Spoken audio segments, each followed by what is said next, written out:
Alors, bonjour à tous. Bienvenue à cette conférence de presse du ministre des Transports et de la Mobilité durable, M. Jonathan Julien, qui est accompagné du ministre de la Sécurité publique, ministre responsable des relations avec les Premières Nations et les Inuits, et ministre responsable de la région du Nord du Québec, M. Yann Lafrenière, au sujet des contrôleurs routiers. Ils sont accompagnés aujourd'hui de M. Guy Tremblay, vice-président au contrôle routier et à la sécurité des véhicules, la SAAQ, et de M. Régis Gagnon, directeur général du soutien aux opérations par intérim. Alors, M. Julien, peut-être la parole est à vous. Oui, merci infiniment. Bonjour tout le monde. Grand plaisir d'être ici aujourd'hui. Rapidement, je salue mes collègues qui ont été nommés par M. Gagnon. Alors, merci d'être ici. Je tiens également à saluer M. Jean-Claude Daigneault. Jean-Claude Daigneault qui est avec nous, président de la Fraternité des constables des contrôles routiers du Québec. Merci d'être ici. On a regardé ça ensemble et aujourd'hui, je pense qu'on arrive au bon endroit.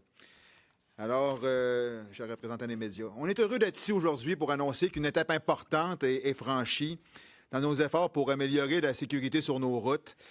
Mon objectif, depuis le lendemain de mon assermentation, le 11 septembre dernier, quand je suis rentré au bureau le jeudi, on m'a parlé de ce dossier-là, puis je me suis dit, il faut qu'on le règle le plus rapidement possible. Et je suis content qu'on arrive ici aujourd'hui avec justement cette solution-là. Comme vous le savez, le jugement du tribunal administratif du 6 mars dernier a ordonné la suspension des activités qu'on appelle non planifiées, c'est-à-dire les activités de patrouille des contrôleurs routiers, en raison des risques inhérents liés à leur travail. C'est un jugement qui comportait 27 dérogations. Alors, il y avait plusieurs dérogations. Une d'entre elles concernait l'armement, mais il y en avait 26 autres. Donc, de penser que c'est un dossier simple de dire on arme les contrôleurs routiers et la solution est là. Non, c'est beaucoup plus complexe. À titre d'exemple, c'est 450 actions différentes qui ont été planifiées à la SAAQ, au MSP, puis l'ensemble des intervenants pour répondre aux 27 dérogations. Donc, c'est beaucoup de travail et ce n'est pas un travail simple, c'est un dossier complexe. Depuis le jugement, tous les acteurs concernés ont travaillé justement sans relâche pour que les contrôleurs routiers puissent reprendre l'entièreté de leur activité aussitôt que possible pour assurer leur mission. Quand ils ne sont pas sur la route, le travail des contrôleurs routiers n'est pas efficace. Et je peux vous témoigner de l'intensité de ces travaux-là au cours des 5 semaines et demie qui viennent d'être terminées. Je tiens à saluer le travail qui a été fait. Il y a beaucoup de travail qui s'est fait dans ces 5 semaines-là en collaboration avec le MSP. Dès mon arrivée au ministère, j'ai fait de ce dossier ma priorité. J'ai pris le temps d'aller sur le terrain, rencontrer les gens, avoir des discussions franches, et je pense qu'on en a eu, à la fois avec le président de la Fraternité, avec les gens de la SAAQ, avec les autres intervenants du domaine routier au Québec, justement pour avoir une vision globale et bien comprendre les enjeux qui sont liés. Alors, les travaux des dernières semaines ont porté fruit, et je suis heureux de vous annoncer que le gouvernement a pris la décision qui s'imposait. Les contrôleurs routiers porteront désormais une arme à feu pour effectuer leur travail en toute sécurité. Ce n'est pas une décision qui a été prise à la légère. On a attaché toutes les ficelles. Puis il y avait 2 grands enjeux. Le premier enjeu, c'est une question de perception. Et celle-là, on peut juste la régler en réglant le deuxième enjeu, en couvrant tous les aspects de la complexité de ce dossier-là, pour démontrer la nécessité d'aller de l'avant.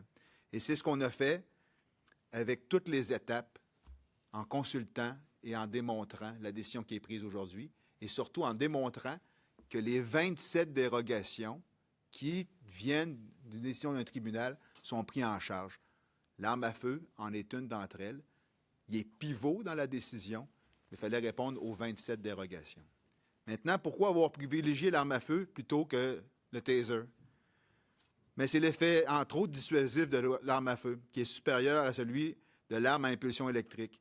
Bien que le jugement ne l'exige pas, l'arme à feu permet d'appliquer dans son entièreté le Manuel national d'emploi de la force, que mes collègues pourront vous parler.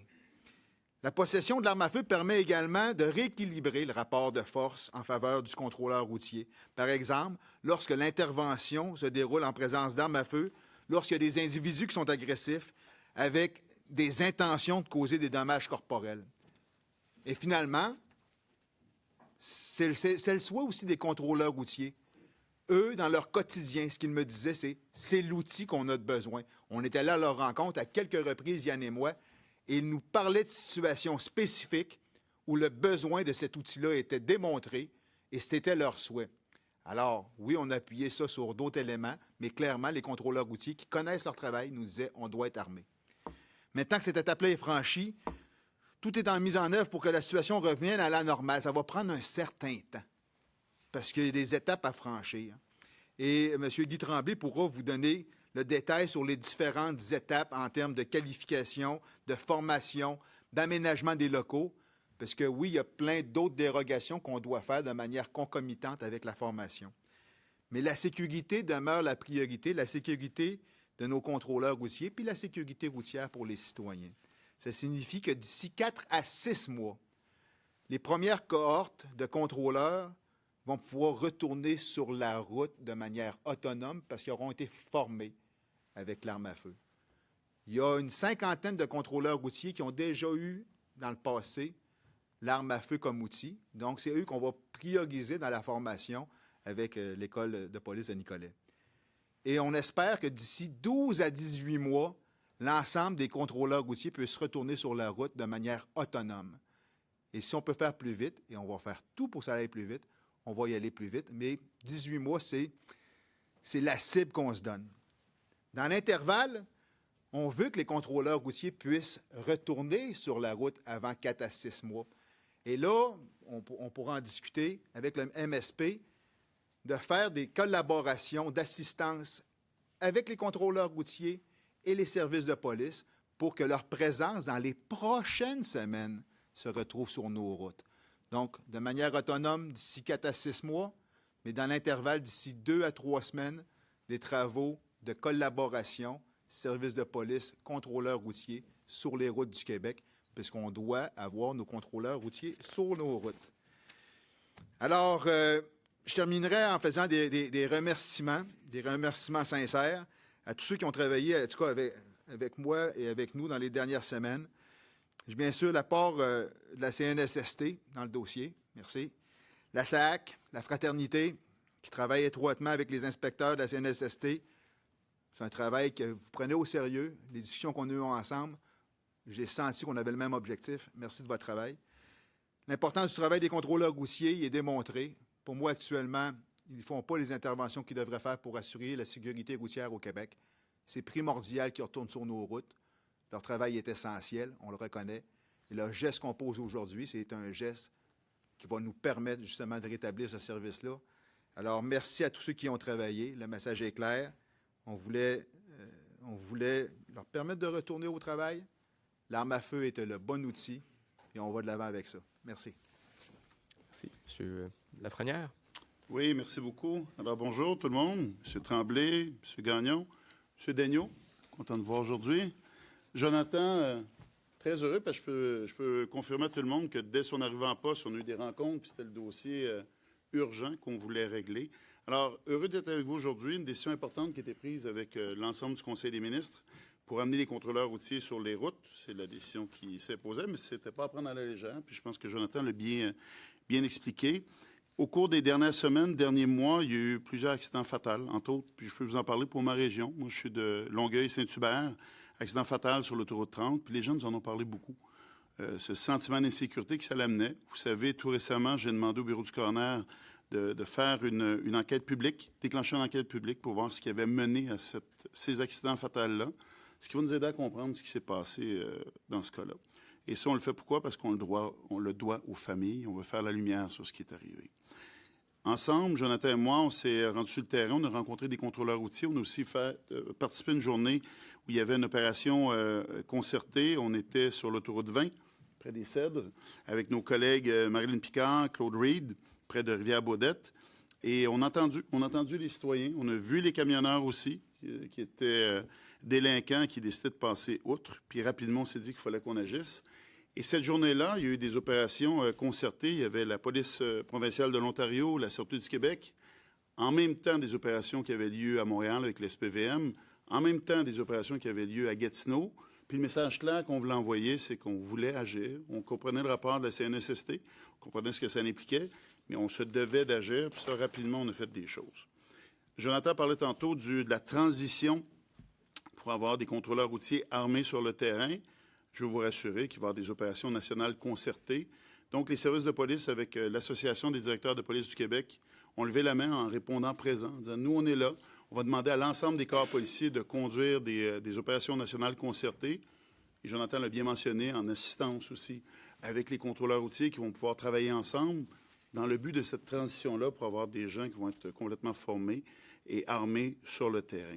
Ça va commencer au cours des prochains jours. Et c'est un message qu'on a entendu de la population, qu'on a entendu même des opérateurs, des chauffeurs de camions qui nous disaient on veut avoir ces opérations-là pour capter les délinquants qui sont sur nos routes. Puis on l'a bien compris, puis c'est comme ça que ça va fonctionner.